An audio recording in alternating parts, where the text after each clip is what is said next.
Zotri Korça, a mendoni që kjo është frika e LDK-s, pra shkarkimi me njëherë pas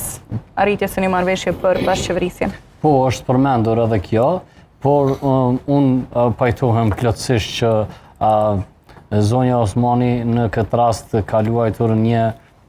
lojë të dy fisht, vetëm që të mbetet në rolin e presidentës, gjë që mendoj që është e pamundur në këto rrethana në cilat jemi. Prandaj, unë deri sot kam menduar që sigurisht do të bëhet një koalicion, mirë po sot me rrethanat cilat janë kriju,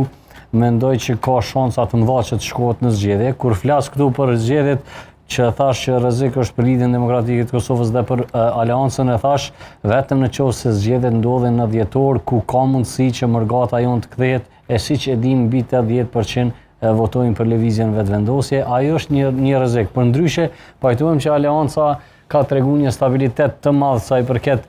numrit të votuesve dhe përkrahasve të saj, edhe mendoj që zotri Gjini e ka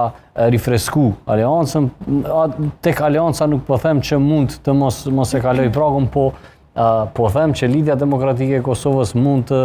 bjen edhe më poshtë duke pas parasysh përçarjet të cilat i ka dhe në të njëjtën kohë tani mvaret shumë se kujt do t'i mbetet faji për shkuarjen në zgjedhje në qoftë se shkojmë. Pse duhet t'i mbes faji në këtë rast? Shembull, LDK-s, kur është ajo merr pjesë në